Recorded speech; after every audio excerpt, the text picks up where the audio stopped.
Speaking of Bill Walton, you talk about hanging out with him at breakfast and all that. So here you are, trying your best to coach at UCLA. You know the heat is on. You're dealing with this and that and this critic and that blog and this, and you're trying to win games and you got freshmen. And here is the icon of UCLA basketball calling your games and saying flat out on television that he doesn't think you should be coach.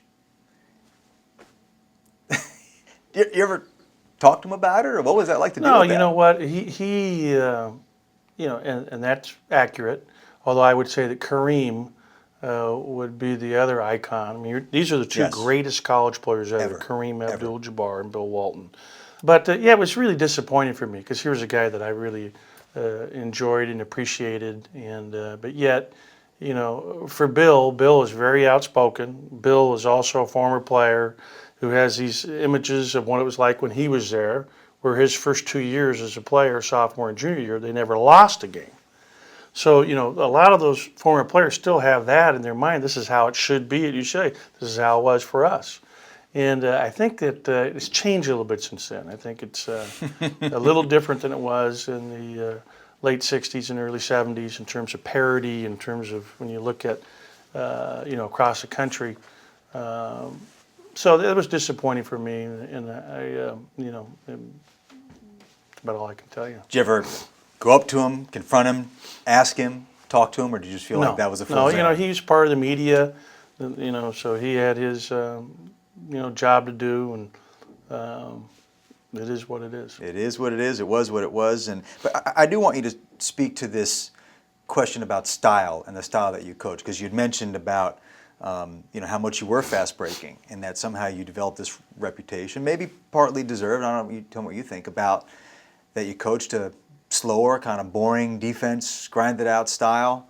I think probably the number one criticism that I've heard of you over the last few years was just how many timeouts you use. You love calling timeouts. I feel like in general, to be honest, coaches call timeouts too frequently. So you've had some time to maybe process all of this in your mind, and maybe, you know, separate what's a fair criticism and what's a not fair criticism. So stylistically, can you see why people would have watched your UCLA teams over the last few years and been like, forget about winning and losing, I wish they would win more, but man, that's a boring style?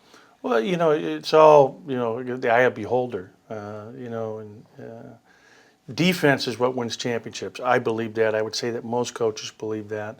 I really put an emphasis last year in running game because it matters in recruiting. But what kids want most when it comes to recruiting is to be a pro. Now, I've had 14 players during my tenure at UCLA go on to the NBA and are doing pretty well.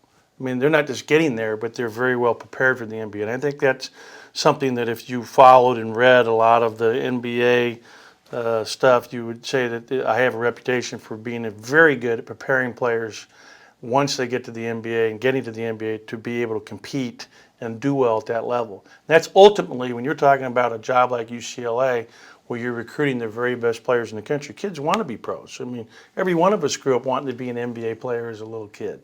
We were 8th in the country in fast breaks, 14 overall in minutes in fast break, or minute time in fast breaking opportunities. And so to be criticized last year for being a coach that was totally false, it's not even true. May have been based on, but you know, at the end of the day, when you get to the NBA, when you're talking about the playoffs, it becomes a possession game. And that's what it's all about. It's about winning ultimately at the end. And you know, I'm very proud of you know, our teams and my former players at UCLA. And you can always tweak and improve in things you do. And it's something that I felt that really helped me. I wish I had done it earlier in my career. Is we ran really hard on made baskets by our opponents last year. We scored, and as a coach, after you score, if the other team's scoring a layup on you at the other end after you just scored on them, that is like one of the worst things that can happen. And we did it a lot. It was, you know. Would you be more inclined going into your next job No question. to say, I want to run more? And at some level, you do kind of want to give the people what they want. Yeah, no, but there's no question, though. We will run more wherever I'm at a year from now. And we'll run like we did last year. But then it's all about personnel. We had great personnel to run a year ago. And My only disappointment at UCLA during my 10 years there is that we didn't win the national championship. That's why I wanted to go there. I wanted to win the national championship at UCLA.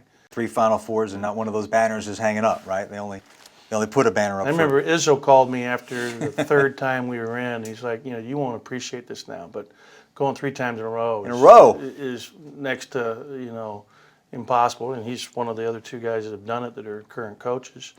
But I'd trade 3 for 1 championship. I think most coaches would. When you go into your next job, and I know that you will coach again, I'm sure you're going to miss a lot about UCLA, and this is again the school that you rooted for growing up. But UCLA basketball coach is such a unique job that comes with unique pressures. I'm guessing that in your next job, you're not going to have anywhere near that, and that you'll probably be a little bit relieved to maybe operate under a more normal circumstances. You may get a little bit of heat in your next job, but it ain't going to be UCLA heat. I'll tell you what, though, I think all successful people and coaches in particular, the most pressure they feel is their own pressure they put on themselves. And that's something I've always, for me, that's what really pushes me, is the pressure I put on myself to do my very best, to try to compete, to be the best I can be at my job. And so, yeah, there always will be enormous pressure because you want to be successful. At UCLA, it's interesting because you're in a pro town. There aren't many situations where the Lakers, the Clippers, the Dodgers, the Angels, the Kings, the Ducks are all right there within a 40-mile radius, and so you're treated more like a pro team than you are like a college team. Last question. I know you're going to tell me that Steve Alford doesn't need any advice, but if you could give Steve Alford one really good piece of advice, what would it be? God, I'd have to think about that. I think he's a great coach. I think he'll have tremendous success here. I would just tell him to enjoy it.